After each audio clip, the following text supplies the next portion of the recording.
Hello મિત્રો, good morning. Welcome to my YouTube channel. હું છું રાવલ સાગર. આપ સૌનું સ્વાગત કરું છું મારી યુટ્યુબ ચેનલમાં. આજના આપણા લેક્ચરમાં આપણે મેથ્સ સીસી 103 એટલે કે કેલ્ક્યુલસ 1 એન્ડ મેટ્રિક્સ એલ્જિબ્રામાં યુનિટ નંબર 4 ની અંદર આગળ વધવાના છીએ કે જેની અંદર આજે આપણે આઇગન વેલ્યુ ને રિલેટેડ એક થિયરમ જોવાના છીએ કે જે થિયરમની અંદર બે રિઝલ્ટ છે. બરોબર છે? તો આપણો થિયરમ કંઈક આવી રીતના છે કે if lambda is the eigen value corresponding to invertible matrix A. જો અહીંયા એક શબ્દ આવી ગયો છે ઇન્વર્ટિબલ. બરોબર છે? ઇન્વર્ટિબલ નો મતલબ શું થાય કે જે શ્રેણિકનો વ્યસ્ત શ્રેણિક મળતો હોય એને કહેવાય ઇન્વર્ટિબલ. એને એટલે કહેવાય ઇન્વર્ટિબલ એટલે થાય વ્યસ્ત સંપન્ન શ્રેણિક. બરોબર છે? ધેન શો ધેટ, તો આપણે એવું દર્શાવવાનું છે. તો શું કહેવા માંગે છે કે જો લેમ્ડા એ કોઈ વ્યસ્ત સંપન્ન શ્રેણિક એનો આઇગન વેલ્યુ છે, બરોબર છે, એનું આઇગન વેલ્યુ છે, લાક્ષણિક મૂલ્ય છે, તો તમારે એવું દર્શાવવાનું છે કે 1 lambda is the eigen value of A inverse. મતલબ કે 1 લેમ્ડા જે છે એ ઇનવર્સ નું લાક્ષણિક મૂલ્ય થાય. અથવા એમ કહી શકાય કે એ ઇનવર્સ ની આઇગન વેલ્યુ શું થાય તો કે 1 લેમ્ડા. અને બીજું એવું દર્શાવવાનું છે કે determinant of A upon lambda is the eigen value of adjoint of A. બરોબર? મતલબ કે એડજોઇન્ટ ઓફ એ નું આઇગન વેલ્યુ કેટલા થાય તો કે determinant of A upon lambda. તો આની આપણે પ્રૂફ જોઈએ. જો ખૂબ જ નાનો થિયરમ છે, બરોબર છે, બંને જે છે આપણે શું કહેવાય રિઝલ્ટ સાથે જ આવવાના છે. આઈ થિંક 7 કે 10 માર્કની અંદર તમને ક્વેશ્ચન પૂછાઈ શકે છે. તો હવે એનો આન્સર જોઈ લઈએ, એટલે કે પ્રૂફ જોઈએ.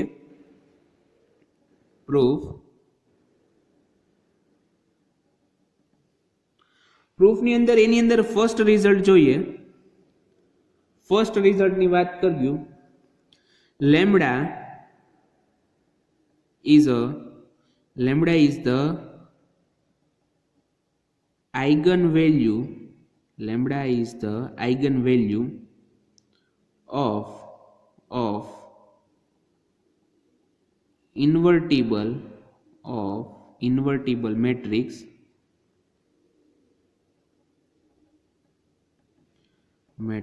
A. અહીંયા શું કીધું છે કે લેમ્ડા જે છે આઇગન વેલ્યુ છે કોનો તો કે ઇન્વર્ટિબલ મેટ્રિક્સ A છે. બરોબર છે? therefore so there exist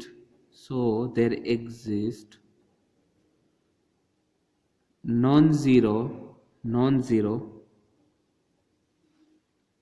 column matrix X, non-zero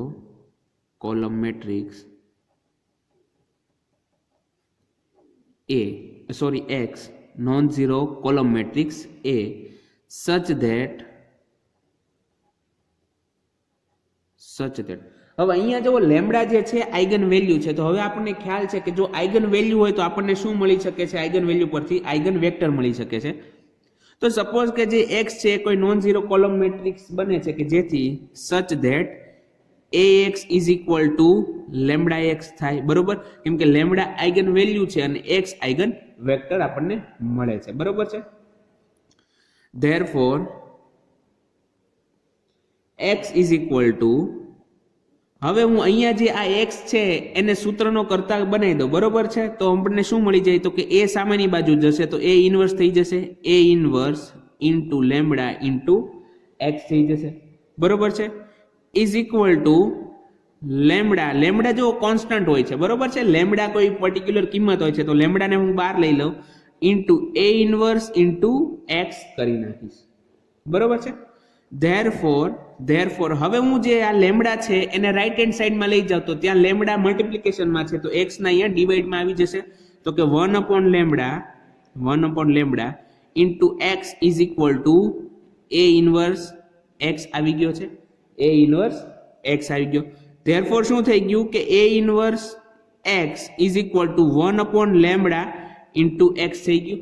હવે તમે જુઓ કે જ્યારે લેમ્ડા આઇગન વેલ્યુ હતો આઇગન કોના માટે તો કે શ્રેણિક a માટે. બરોબર છે? તો આપણે ax ઇન્ટુ લેમ્ડા x લખતા હતા. હવે અહીંયા જુઓ a ઇન્વર્સ ઇન્ટુ x બરાબર 1 લેમ્ડા છે. મતલબ કે 1 લેમ્ડા જે છે એ આઇગન વેલ્યુ થશે કોનો તો કે a ઇન્વર્સ નો થઈ જશે. બરોબર છે? તો અહીંયા આપણે લખીએ કે therefore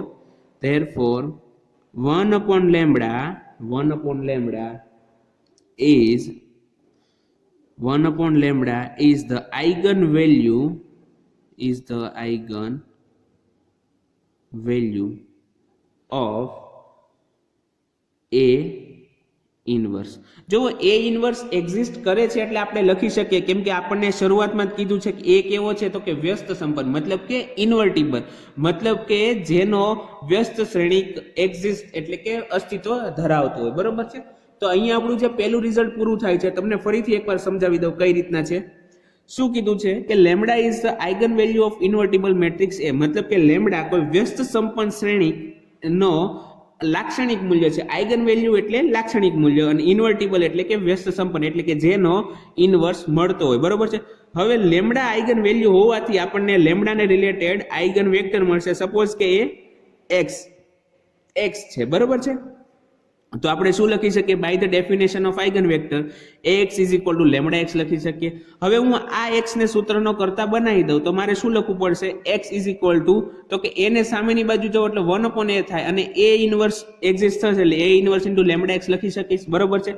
લેમ્ડા કોઈ કોન્સ્ટન્ટ વેલ્યુ છે. બરોબર, કોઈ વેલ્યુ છે તો લેમ્ડા નું બાર લઈ લઉં ને a ઇનવર્સ ઇન્ટુ એક્સ લખી નાખીશ. હવે જો લેમ્ડા ને હું લેફ્ટ હેન્ડ સાઈડમાં લઈ જઈશ તો શું થઈ જશે? 1/લેમ્ડા, કેમ કે લેમ્ડા અહીંયા મલ્ટિપ્લિકેશનમાં હતો તો અહીંયા શું થઈ જશે? ડિવાઇડમાં એટલે કે ડિનોમિનેટરમાં આવી જશે 1/લેમ્ડા into X is equal to a inverse X. બરોબર છે. Therefore a inverse x is equal to 1/લેમ્ડા એક્સ થઈ ગયું. મેં કંઈ નથી કર્યું, બંનેની સાઈડ ખાલી ચેન્જ કરી છે. a ઇનવર્સ એક્સ ને લેફ્ટ હેન્ડ સાઈડ લખ્યું છે અને 1/લેમ્ડા ઇન્ટુ એક્સ ને રાઈટ હેન્ડ સાઈડ લખ્યું છે. એટલે કે a inverse x is equal to 1/લેમ્ડા એક્સ આવી ગયું. બરોબર છે. ધેરફોર હવે તમે બાય ધી ડેફિનેશન ચેક કરો. જો ax is equal to lambda x થતું હોય તો લેમ્ડા આઇગન વેલ્યુ હોય કોનો? તો કે a નો. તો અહીંયા a inverse x is equal to 1/લેમ્ડા ઇન્ટુ એક્સ થાય છે. તો શું થઈ શકે? તો કે 1/લેમ્ડા એ a ઇનવર્સ નું આઇગન વેલ્યુ થાય. ધેરફોર આપણે એક જે છે અહીંયા કોમેન્ટ કરી નાખી કે 1/લેમ્ડા is the eigen value of a inverse. બરોબર છે. તો આપણું જે પહેલું રિઝલ્ટ હતું એ અહીંયા પૂરું થાય છે. હવે આપણે બીજા રિઝલ્ટમાં શું દેખાડવાનું છે કે determinant of a upon lambda is the eigen value of adjoint of a. બરોબર છે. મતલબ કે ડિટર્મિનન્ટ નિશ્ચયકના મૂલ્યના છેદમાં તમે લેમ્ડા લખો છો જ્યારે કોઈ આઇગન વેલ્યુ છે તો એ એડજોઇન્ટ ઓફ a નું આઇગન વેલ્યુ એટલે કે લાક્ષણિક મૂલ્ય થશે. બરોબર છે. તો હવે આપણે એની વાત કરી લઈએ. રિઝલ્ટ નંબર 2 ની વાત કરીએ તો એની પેલી જે શરૂઆતની બે લાઈન છે તો એઝ ઇટ ઇઝ આવશે કે lambda is the eigen value of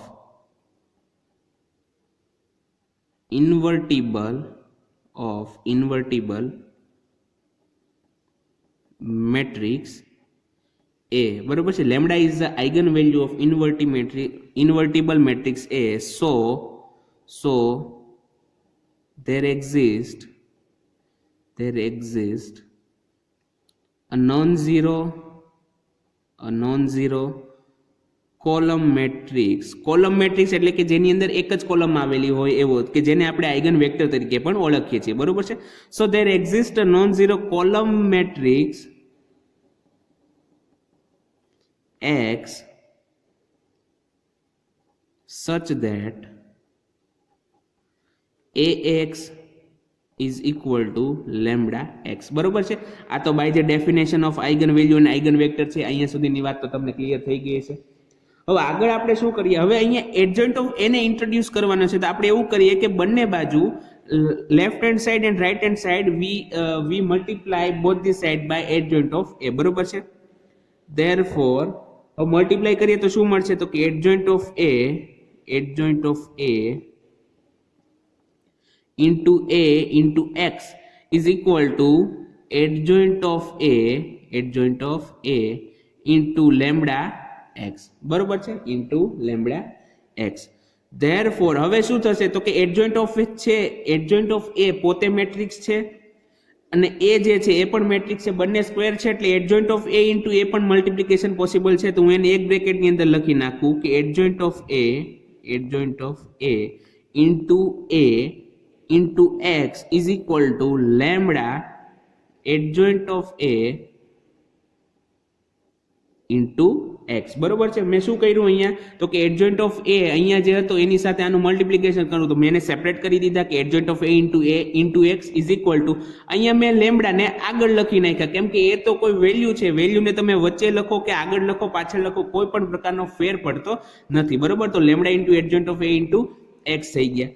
therefore હવે યાદ કરો કે એક રિઝલ્ટ હતું કે જ્યારે કોઈ પણ શ્રેણિકને તેના એડજોઇન્ટ શ્રેણિક વડે મલ્ટીપ્લાય કરવામાં આવે તો તમને શું મળે છે તો કે ડિટર્મિનન્ટ ઓફ એ, નિશ્ચયકનું મૂલ્ય મળે. બરોબર છે. તો કે ધેરફોર ડિટર્મિનન્ટ ઓફ એ શું કરવા તો કે આ જે એટલી વસ્તુ છે એડજોઇન્ટ ઓફ એ ઇન્ટુ એ કરો તો ડિટર્મિનન્ટ ઓફ એ મળે. બરોબર છે. તો ઇન્ટુ શું થઈ જશે હવે એક્સ, તો કે એક્સ તો એઝ ઇટ ઇઝ છે લેમ્ડા ઇન્ટુ એડજોઇન્ટ ઓફ એ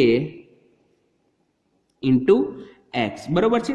હવે હું અહીંયા ફરીથી એવું કરીશ કે જે લેમ્ડા છે લેમ્ડા એને લેફ્ટ હેન્ડ સાઈડ લઈ જઈશ તો છેદમાં વયો જશે તો હું શું લખી શકું કે therefore determinant of A upon lambda into X is equal two adjoint of A into x. બરોબર છે. ફરીથી હું સાઈડ ચેન્જ કરી લઉં તો કઈ રીતના થશે કે adjoint of A into X is equal two determinant of A upon lambda into x. ફરીથી જુઓ ડિટર્મિનન્ટ ઓફ એ છે એ કોઈ કિંમત મળવાની છે અને એના છેદમાં લેમ્ડા પણ પોતે કિંમત છે. તો યાદ કરો કે ડેફિનેશન મુજબ કે જ્યારે ax is equal to lambda x હતો તો લેમ્ડા જે છે એ આઇગન વેલ્યુ ઓફ એ હતું. બરોબર છે. તો અહીંયા ચેક કરો એક્સ બંનેમાં કોમન થઈ ગયો તો કે determinant of A upon lambda A eigen value of કોનો થઈ જશે એડજોઇન્ટ ઓફ એનો થઈ જશે. બરોબર છે. Therefore, determinant of A upon lambda is the